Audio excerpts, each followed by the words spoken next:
नमस्कार, मैं हूं आपके साथ हिमानी नैथानी। बुलेटिन की शुरुआत करेंगे 5 राज्यों में चुनावी बिगुल की खबर के साथ।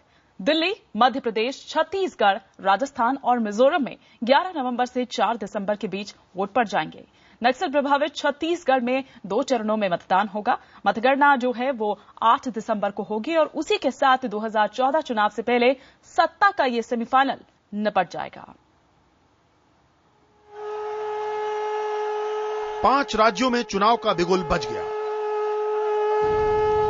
5 राज्यों में चुनाव की तारीखों का ऐलान हो गया। मुख्य चुनाव आयुक्त वीएस संपत ने आज 5 राज्यों में चुनाव की तारीखों की घोषणा की। इन 5 राज्यों में 4 राज्य दिल्ली, राजस्थान, मध्य प्रदेश और छत्तीसगढ़ हिंदी हार्टलैंड से हैं। मतदान की शुरुआत छत्तीसगढ़ से होगी, जहां 90 सीटों के लिए 2 चरणों में 11 और 19 नवंबर को मतदान होंगे, जबकि मध्य प्रदेश की 230 सीटों के लिए 25 नवंबर को मतदान होंगे। राजस्थान की 200 सीटों के लिए 1 दिसंबर को मतदान होंगे, जबकि दिल्ली की 70 सीटों के लिए मतदान 4 दिसंबर को होगा। उत्तर पूर्व के राज्य मिजोरम की 40 सीटों के लिए भी मतदान 4 दिसंबर को ही होगा। इन सभी राज्यों में मतगणना एक साथ 8 दिसंबर को होगी और सरकारों का चेहरा साफ हो जाएगा। Of all votes shall be held on 8th December Sunday. यूं तो ये विधानसभा चुनाव ही हैं, लेकिन इन चुनावों की पृष्ठभूमि में नरेंद्र मोदी और राहुल गांधी भी होंगे। नरेंद्र मोदी ने तो मिजोरम को छोड़ बाकी चुनावी राज्यों में रैलियां कर भी डाली, लेकिन अगर राज्यों को देखें तो जहां राजस्थान में लड़ाई मुख्यमंत्री अशोक गहलोत बनाम वसुंधरा है, वहीं मध्य प्रदेश में लड़ाई मुख्यमंत्री शिवराज बनाम ज्योतिरादित्य सिंधिया है। छत्तीसगढ़ में कांग्रेस ने घोषित नहीं किया है, मगर लड़ाई रमन सिंह बनाम अजित जोगी ही देखी जा रही है। दिल्ली में संघर्ष त्रिकोणी है। कांग्रेस का चेहरा शीला दीक्षित है, तो आम आदमी पार्टी की ओर से अरविंद केजरीवाल है, लेकिन बीजेपी अब तक अपने मुख्यमंत्री उम्मीदवार का फैसला नहीं कर पाई है।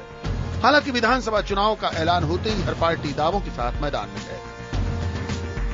तैयारी भी है, आत्मविश्वास भी है और बड़ी कॉन्फिडेंस से हम इस चुनाव को लड़ेंगे। राजस्थान और दिल्ली की सरकारों के अक्षम प्रशासन के विरुद्ध भारतीय जनता पार्टी के पक्ष में हमें निर्णायक जनादेश प्राप्त होगा।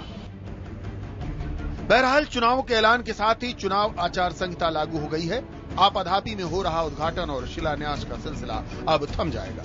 चुनाव आयोग ने सुप्रीम कोर्ट के निर्देशों के मुताबिक इस बार वोटिंग मशीनों पर इनमें से कोई नहीं का विकल्प भी रखा है। यही नहीं, वोटरों को जागरूक करने के लिए सेंट्रल अवेयरनेस ऑब्जर्वर भी नियुक्त किए जाएंगे। आने वाले चुनावों में पहली बार वोटर को अपनी नापसंदगी जाहिर करने का हक मिलेगा और ये हक सियासी पार्टियों पर दागी उम्मीदवारों को टिकट न देने का दबाव बनाएगा। यानी राजनीति के शुद्धिकरण की बात भले ही ज्यादा हो रही हो, लेकिन आने वाले 2 महीने चुनाव सुधारों की दिशा में एक बड़ी शुरुआत है और यही इन चुनावों का सबसे बड़ा हासिल है। कैमरा पर्सन जयपाल के साथ नीरज गुप्ता, दिल्ली, IBN 7।